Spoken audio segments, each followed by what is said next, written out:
e nós vamos agora passar a segunda exposição da nossa tarde aqui no painel de Direito Internacional, que tem como título, né, as imunidades de jurisdição das organizações internacionais, o guia de aplicação prática da Organização dos Estados Americanos e a construção de normas soft law para o sistema interamericano.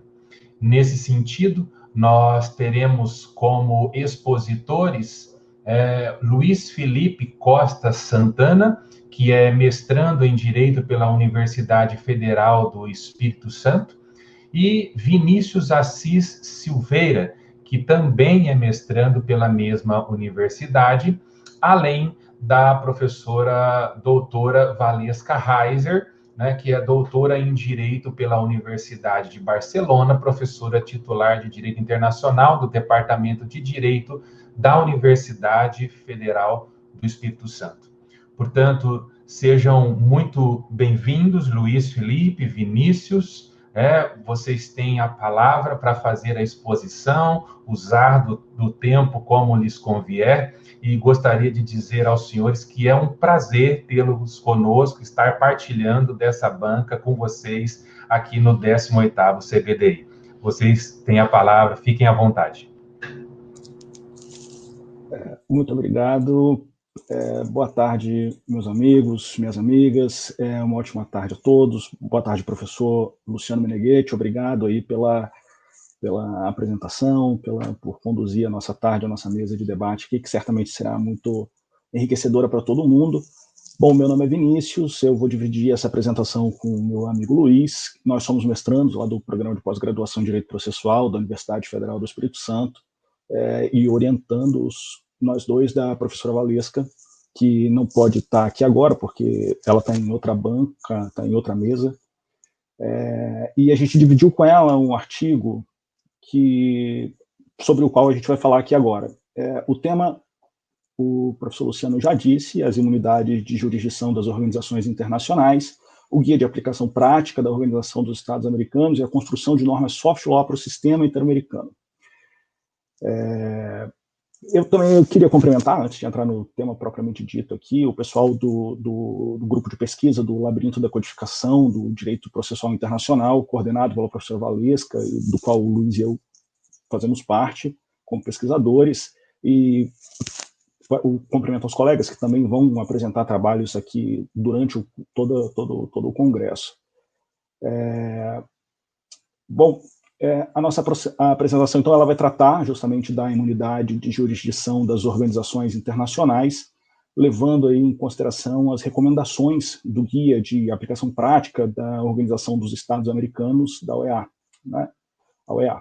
E o interessante aqui é que esse guia prático, ele é um instrumento do soft law, e por isso ele não tem força vinculante. O Luiz ele vai falar um pouquinho mais sobre isso lá na frente, mas o que vem acontecendo é que a gente tem observado uma tendência de questionamento, coloca-se em dúvida em alguns momentos as instituições e os instrumentos multilaterais do direito internacional.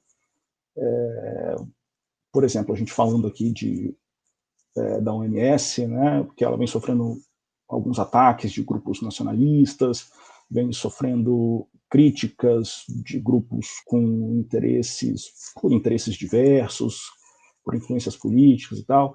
Então, assim, não é também a nossa intenção diminuir os erros das organizações internacionais, que certamente existe muito espaço para aprimoração, existe muito espaço para transparência, existe muito espaço, inclusive, para responsabilização das organizações internacionais em atos ilícitos e tudo mais. O problema é que a gente tem percebido um questionamento do multilateralismo em si, do multilateralismo como um meio de organização das nações e um meio de ação dos países no plano internacional. E é nesse contexto aí que o instrumento da soft law ele ganha uma importância muito grande, né? Uma vez que está cada vez mais difícil de alcançar consenso por instrumentos vinculantes, os dispositivos da soft law eles acabam dando soluções práticas, eles acabam reunindo costumes internacionais, eles acabam dando soluções urgentes para problemas que também são urgentes, também são transfronteiriços. E é por isso que o Guia de Aplicação Prática sobre a Imunidade de Jurisdição das Organizações Internacionais, agora de 2018, ele é tão importante.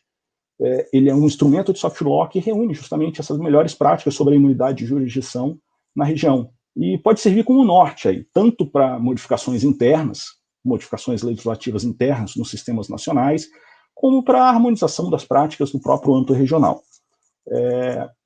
E aí, para que o Luiz ele entre no guia propriamente dito e fale da importância do soft law aí no sistema interamericano, um pouquinho sobre a imunidade de jurisdição.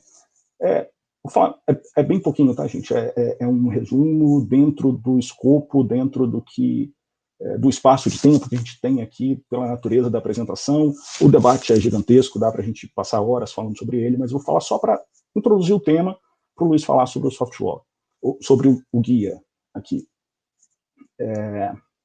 Bom, a imunidade de jurisdição dos estados ela é uma decorrência lógica aí do princípio da soberania. Ela vem do costume internacional e se fundamenta naquela lógica de que entre entes de igual personalidade do direito internacional não pode haver jurisdição. Um Estado soberano, portanto, ele tem o direito de não se submeter ao poder de um outro Estado e, ao mesmo tempo, ele tem o dever de respeitar a existência desse outro Estado dentro da comunidade internacional da lei que ele faz parte. Essa é a imunidade de jurisdição dos Estados. A imunidade de jurisdição das organizações internacionais, ela já deriva aí da própria vontade dos Estados-membros que fundam essa organização internacional. E o que acontece? Eles fundam por tratados, acordos multilaterais ou acordos de sede.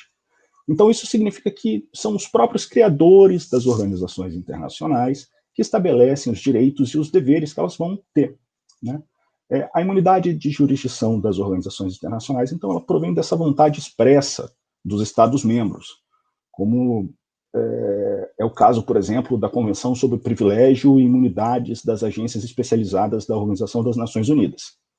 Tá? Então, assim, feita essa pequena introdução, eu vou passar a palavra para o Luiz agora, e ele vai falar um pouco sobre como o tema da imunidade de jurisdição das organizações internacionais é tratado no Guia Prático sobre Imunidades da OEA, e daqui a pouco eu volto para falar do tema no direito brasileiro. Por isso, com a palavra, meu querido amigo Luiz. Boa tarde a todos, boa tarde, professor Luciano Meneghetti, boa tarde, meu querido amigo, companheiro Vinícius. É uma honra estar aqui apresentando esse trabalho no 18º Congresso Brasileiro de Direito Internacional. Agradeço a todos, especialmente na pessoa do professor Wagner Menezes, que é o presidente da academia. É uma honra a organização desse evento e podermos participar. Dando continuidade à exposição inicial do meu colega, do Vinícius, a gente tem nesse trabalho a apresentação do Guia de Aplicação Prática sobre Imunidade de Jurisdição, confeccionado pela Organização dos Estados Americanos. Esse guia ele foi elaborado pelo Comitê Jurídico Interamericano da OEA, que é um corpo consultivo da Organização dos Estados Americanos, que visa o desenvolvimento progressivo e a codificação do direito internacional. Então, ele é um órgão de extrema relevância para o direito internacional nas Américas, em especial com uma produção muito forte na área do direito internacional privado, e que visa realmente a harmonização do direito internacional na nossa região. O guia foi adotado na 93ª sessão regular, em agosto de 2018, e ele traz para a gente alguns objetivos. Quais são esses objetivos? Ele busca ajudar as organizações internacionais em suas interlocuções e questões legais com os estados, onde mantém suas sedes, como o Vinícius bem determinou no início. As organizações internacionais fazem acordos de sede nos locais onde elas se estabelecem, bem como para dar às organizações subsídios para as futuras negociações para os seus acordos de sede e para os seus tratados constitutivos, que são a pedra fundamental de uma organização internacional, que é a sua Constituição, o Tratado Constitutivo. Nesse sentido, foi eleito um relator especial para o desenvolvimento do trabalho, para a elaboração do draft desse guia, e o relator teve a oportunidade de fazer um levantamento de como os estados da Organização dos Estados Americanos, que fazem parte da... A gente teve um probleminha ali, o Vinícius acho que travou ali, teve um probleminha com a internet, foi isso? O Luiz Felipe, o Vinícius está aí, se o Vinícius quiser dar continuidade até que o Luiz Felipe volte, fique à vontade. Claro, claro. Voltei, perdão, houve uma queda de conexão. Mas eu falava, então, dos objetivos que fizeram a elaboração do guia e das fontes que o relator especial teve a oportunidade de pesquisar. Então, a gente, nesse âmbito, teve as leis nacionais dos Estados-membros, os tratados existentes dentro do sistema interamericano de acordos de sede, tratados constitutivos, e, em especial, e isso é uma questão muito interessante, os casos concretos julgados pelas cortes dos Estados-membros. O guia de aplicação prática traz, então, no seu bojo questões acerca do conceito das imunidades de jurisdição das organizações internacionais, como o Vinícius bem delimitou no início da apresentação, as bases legais da sua existência, o escopo, os limites de sua aplicação, mecanismos de solução de controvérsias, acesso à justiça e a renúncia das imunidades de jurisdição por parte das organizações internacionais. Nesse sentido, o guia ele é composto de diretrizes. A versão em inglês diz guidelines. Então, a gente adotou o termo em inglês para a confecção do nosso trabalho, e são 10 diretrizes, 10 guidelines, que irão estabelecer os princípios da imunidade de jurisdição aplicada às organizações internacionais para os países que compõem o sistema interamericano. O primeiro guideline 1, ele se preocupa com a base legal dessas imunidades de jurisdição das organizações, explicitando a diferença entre essas imunidades das imunidades dos Estados. Então, ele faz essa diferença, ele traça a linha diferenciadora entre as imunidades dos Estados e as imunidades das organizações internacionais. O Guideline 2, que é a segunda diretriz, traça o objetivo fundamental dessas imunidades, que é possibilitar que as organizações internacionais cumpram com seus objetivos, cumpram com seus propósitos estabelecidos em seus tratados constitutivos. O Guideline 3 aponta a necessidade para que as organizações internacionais e os seus bens, as suas propriedades, usufruam desse benefício das imunidades jurisdicionais contra os procedimentos judiciais que digam respeito ao objetivo de funcionamento e ao seu propósito. Então, ele busca preservar o propósito da organização internacional para a boa execução de seus objetivos e das questões às quais ela se propõe a trabalhar.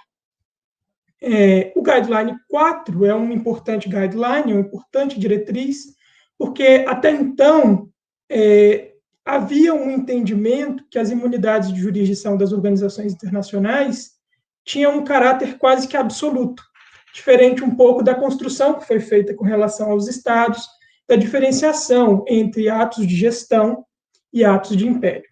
Então, o Guideline 4 traz para a gente que a aplicação do princípio de imunidade de jurisdição às organizações internacionais, via de regra, é uma imunidade que vai estar adstrita aos atos que pertinem aos objetivos e aos propósitos dessas organizações. Então, ele traz um pouco essa ideia dos atos de império e atos de gestão para as organizações internacionais. E isso é trazido como uma inovação, e a importância disso reside justamente tendo em vista o direito fundamental ao acesso à justiça. Então, a imunidade de jurisdição ela tem o seu lugar, ela é importante para as organizações internacionais, mas ela não pode ser um vale-a-couto, não pode ser um local onde as organizações se abriguem totalmente e não tenham responsabilidade, não tenham accountability nenhum perante as suas ações. Então, durante os atos de gestão, as organizações internacionais poderão sofrer um limite à sua imunidade de jurisdição. O guia traz para a gente que não são todos os atos de gestão que poderiam ser albergados nesse limite, mas tão somente aqueles atos de gestão que não digam respeito aos objetivos, aos propósitos iniciais contidos nos tratados constitutivos. Caminhando mais à frente, né, o guia vai trazer o elemento de necessidade dentro dos atos de gestão, e ele fala que esse elemento necessidade significa a existência de mecanismos de solução de controvérsia no âmbito das organizações internacionais. Então, quando as organizações internacionais não trazem esses mecanismos e um trabalhador no local da organização internacional, que foi contratado para a organização internacional, mas que não seja diretamente vinculado ao propósito dessa mesma organização, ele pode vir a demandar a organização perante tribunais e cortes locais, e o princípio da imunidade de jurisdição, nesses casos, deve ser afastado em prol do direito fundamental do acesso à justiça. Então, esse Guideline 4 traduz um limite a essa imunidade que até então não era reconhecida de maneira ampla no sistema interamericano e nem no sistema multilateral também. Dando continuidade, o Guideline 5 dispõe que as organizações internacionais devem ter esses mecanismos, então, de solução de controvérsia, possibilitando o acesso à justiça de uma forma interna. Então, para que elas possam realmente tutelar aquele direito que o indivíduo faça jus. Então, a existência desses mecanismos é uma situação recomendada pelo guia às organizações internacionais. O Guideline 6 diz que, além da existência desses mecanismos, é preciso que esses mecanismos sejam adequados e efetivos. Então, não basta que esses mecanismos existam. É preciso que eles sejam efetivos e que as pessoas possam ter acesso a eles. Então, não adianta uma pessoa contratada para trabalhar numa organização internacional aqui no Brasil que venha a ter direitos infringidos, que venha a ter os seus direitos lesionados, ter que procurar um mecanismo de solução de controvérsias em Nova York e não ter condição de acessar esse mecanismo de solução de controvérsias. Então, para além de existir, eles precisam ser acessíveis, efetivos e adequados. Os Guidelines 7 e 8 vão dizer exatamente que as organizações internacionais têm o dever de cooperar com as autoridades locais e com as leis locais, onde elas se estabelecem, e os Guidelines 9 e 10, por fim, vão falar sobre a imunidade de execução das organizações internacionais e sobre a renúncia às imunidades de jurisdição, que, segundo o guia, são ações, no caso as renúncias, são ações que visam a compreender aquele dever de cooperação quando necessário abrir mão das imunidades de jurisdição.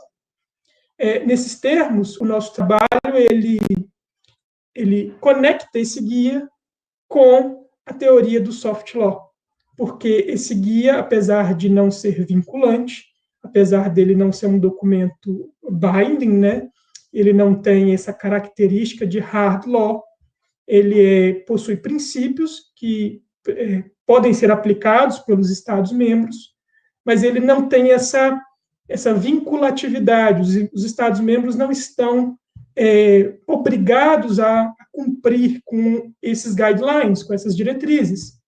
Porém, essas diretrizes podem surtir efeito nos direitos internos de cada Estado e, em especial, na construção de normas para o sistema interamericano. E aqui a gente traz a ideia de soft law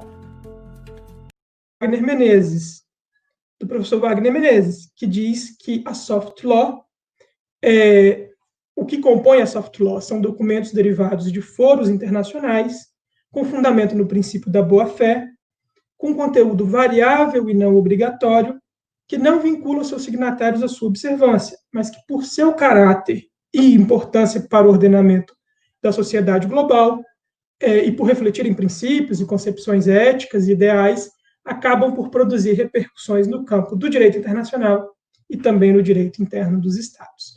Então, a nossa conclusão de que esse documento, esse guia de aplicação prática, é um documento de soft law que visa harmonizar o tema da imunidade de jurisdição no sistema interamericano e contribui, inclusive, para o fortalecimento desse sistema, na medida em que traz um documento que é respaldado pela própria prática dos Estados americanos.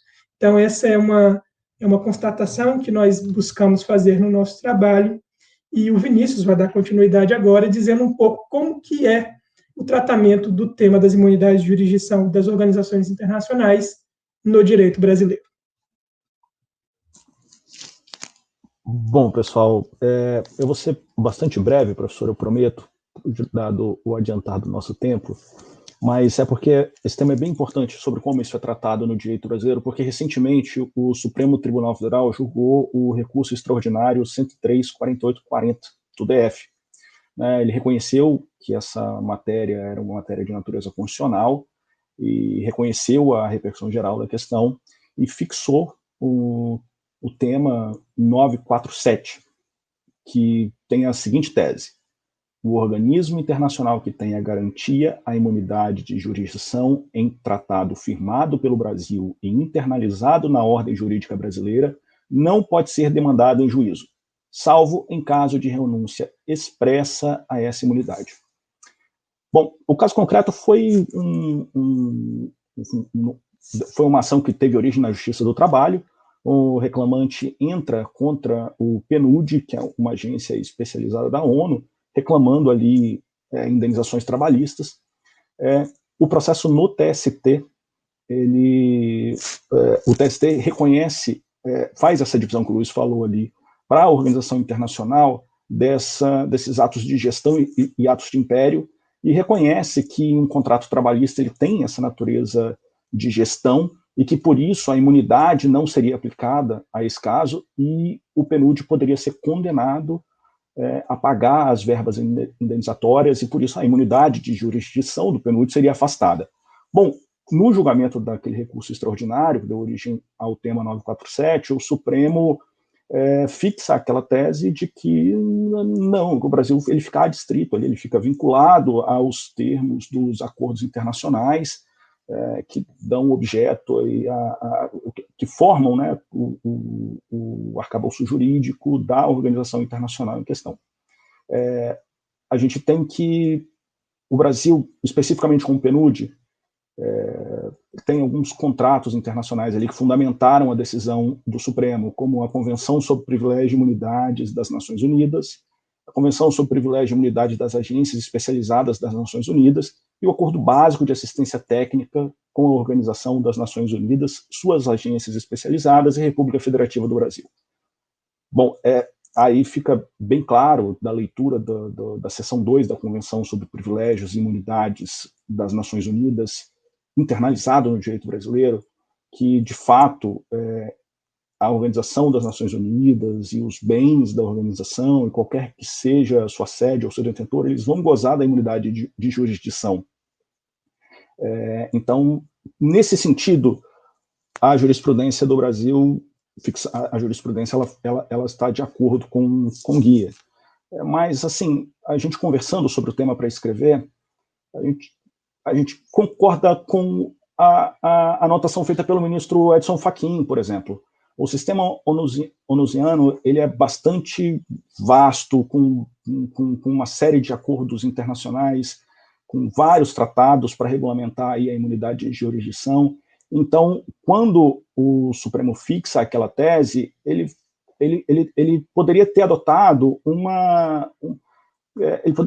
ter adotado uma visão mais minimalista, nas palavras do próprio ministro Edson Fachin, né? E o ministro, no voto dele, que não foi um voto vencedor, a imunidade de jurisdição das organizações internacionais garantida por tratado firmado pelo Brasil poderia ser reduzido ao caso específico do PNUD. Também porque cada organização internacional tem uma realidade, cada organização internacional tem uma função, né? Então acaba que a própria convenção, o próprio guia, ele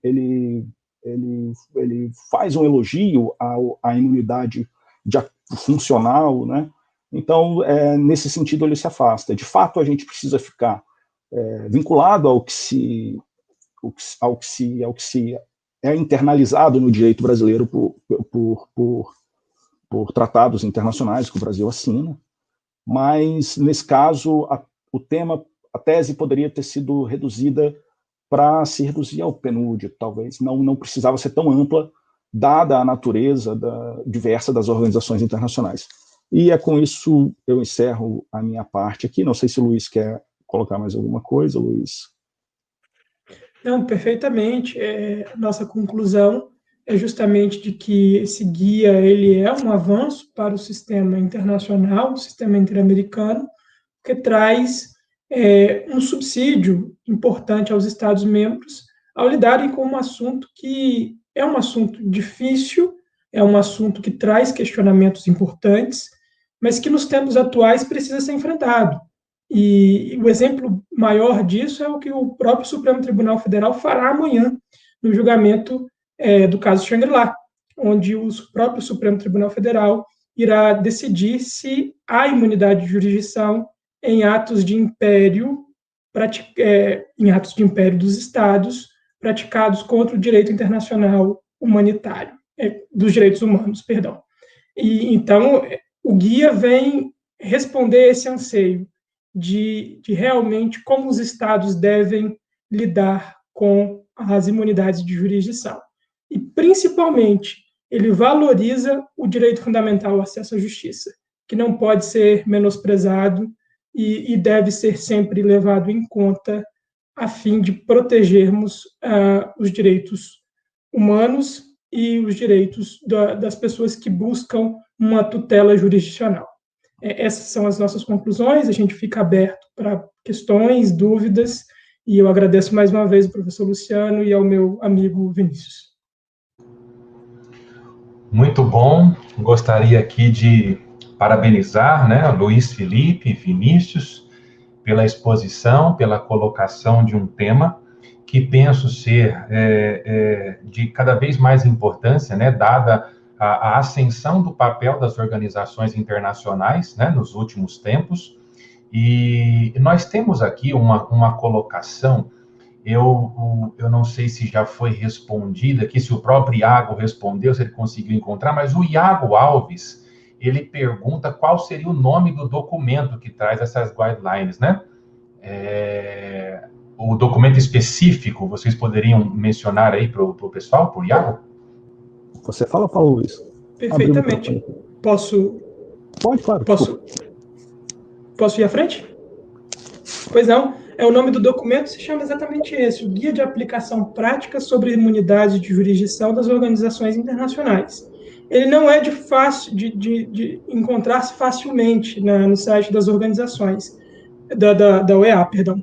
Nós temos esse guia em uma versão em PDF e podemos disponibilizar a todos aqueles que se interessarem pela leitura desse guia.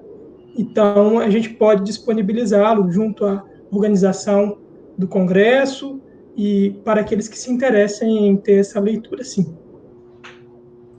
Muito bom. Eu penso que seria interessante, né, Luiz, Felipe, Vinícius, essa disponibilização, até para disponibilizar para os participantes do Congresso, né, visto que você afirmou que ele é mais um documento mais complicado de se encontrar na internet, né?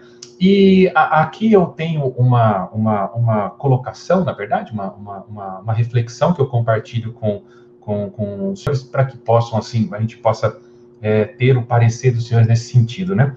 A gente tem verificado, no contexto internacional nos últimos tempos, também a ascensão desse tipo de norma, né? As soft laws que não são vinculativas, mas que estão espalhadas em grande escala em diversos cenários, aí, principalmente no cenário do direito ambiental, né?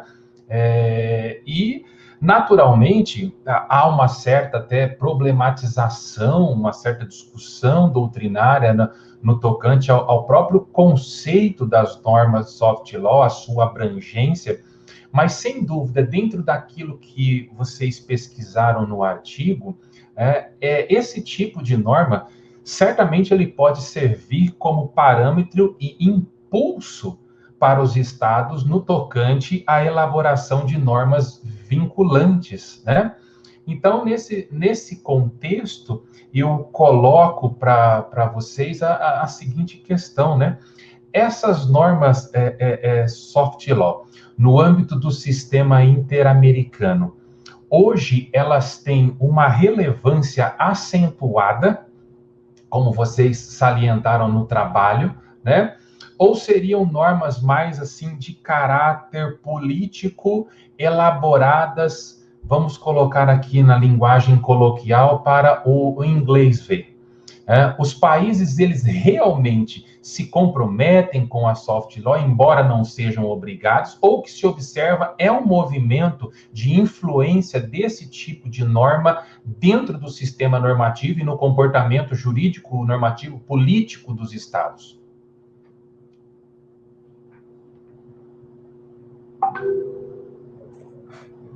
Posso ir adiante, Vinícius? Eu comecei a outra. Se você... não. Mas ok, tudo bem. Professor, muito bom o seu questionamento, muito interessante e muito pertinente, que também nos trouxe questionamentos durante a nossa pesquisa. É um pouco das duas coisas, na minha visão. É um pouco de política, realmente. Tem um quê de política, o que estamos fazendo para esse assunto em específico, mas tem um pouco de prática também. A gente constatou uma prática realmente de colaboração com as normas soft law. O próprio Brasil, em alguns aspectos, ele possui uma prática colaborativa com a soft law. Países como a Argentina, o Chile, o próprio relator do guia, ele traz que são países que verificam a prática de outros estados para o julgamento dos seus casos concretos. Então, eu vislumbro com otimismo que os países possam olhar para esse documento e terem uma base daquilo que podem seguir. O próprio judiciário brasileiro pode fazer isso, quando se deparar com novas oportunidades de julgar o tema. Então, eu acredito que seja um pouco das duas coisas, sim. Vinícius? Exatamente, professor. Eu acho que a fala do Luiz foi muito precisa. De uma perspectiva idealista, a gente fica com a primeira opção. Os estados realmente eles estão comprometidos em seguir o engajamento, tudo mais. Mas de uma perspectiva realista, a gente não pode fechar os olhos para as dificuldades que, de fato, hoje nós temos de implementação de normas vinculantes, com as próprias instituições multilaterais tendo a sua atuação questionada. Então, assim, fica um pouco complicado mesmo entender como que uma norma sem a força vinculante ela poderia ser efetiva no direito internacional. Mas, nessa época de questionamento ao multilateralismo, acaba sendo uma solução interessante por conta do custo de negociação, custo político, o custo até mesmo o custo de soberania que cada país tem que botar na mesa para negociar, ou de abrir mão da sua soberania para se submeter a um instrumento. Então, apesar dessa dificuldade completamente pertinente, dessa dúvida que o senhor colocou, professor, a gente conversando, a gente encontra ali na soft law um norte, contra um caminho a ser seguido, que pode, inclusive, fundamentar ou então inspirar reformas no próprio sistema interno, né? Pode ser um caminho para uma evolução interna e uma alternativa a esse processo difícil de negociação das normas vinculantes, ainda mais num cenário internacional de pouca, que parece de pouca força de vontade para se abrir mão de soberania e de poder interno, né? Que acaba sendo, que se envolve muito quando está negociando normas vinculantes. Só para fazer um acréscimo muito rápido, o quanto que esse documento pode ser importante para o tema, a última convenção da ONU foi a Convenção sobre Imunidade e Jurisdição dos Estados e os seus bens, e essa convenção é de 2004, e até hoje não conseguiu o número mínimo de ratificações para entrar em vigor internacionalmente. Então, dada essa dificuldade que se instalou no sistema multilateral, o tema também é um tema que envolve soberania, envolve você abrir mão de soberania, e sempre que a gente se depara com isso no direito internacional, é sempre uma questão muito complicada. Então, o documento, nesse sentido, ele traz essa facilidade um pouco maior dos termos e um pouco melhor da negociação e da própria aplicação. É claro que há também dificuldades, a própria falta de uma vinculatividade traz uma dificuldade com relação a se vão cumprir ou não. Mas é uma aposta, e digamos que é uma aposta que pode dar certo, e que nesse sentido eu sou otimista. Então, são essas as nossas considerações sobre a sua pergunta. A gente agradece mais uma vez, professor, e agradece a todos aqueles que puderam estar conosco nesse momento. Muito bom. Mais uma vez, parabéns aí, né, Luiz Felipe, Vinícius. Eu penso que o Vinícius, ele utilizou uma palavra-chave ali, né? As soft laws, elas podem ser o início de um novo caminho. Ele utilizou a palavra norte, né? Elas servem de norte. E realmente, né, num cenário onde há pouca vontade política de se estabelecer um engajamento mais sério, vinculativo sobre determinados assuntos, né, como aponta a própria responsabilidade dos estados, né, ao qual nós não temos um tratado ainda, a gente poderia falar da necessidade de um tratado sobre a responsabilidade das empresas transnacionais, que hoje exercem um papel fundamental no plano internacional, mas também, né, atuam de forma devastadora, por exemplo, no meio ambiente. E nesse passo nós temos aí a maioria das normas soft law de caráter não vinculativo. Mas eu creio que é um norte, eu creio que é um tema a ser discutido, principalmente em razão desse tipo de norma poder conduzir, né, servir de norte para a conduta interna do país, para a adequação interna a determinados parâmetros internacionais e também, talvez, impulsionar a criação de documentos normativos, né, juridicamente vinculantes. Então, eu queria agradecer a participação dos senhores, dizer que foi um prazer para mim estar nessa tarde com vocês, ouvir uma apresentação, uma bela exposição, como foi feita pelos senhores, e eu agradeço a participação.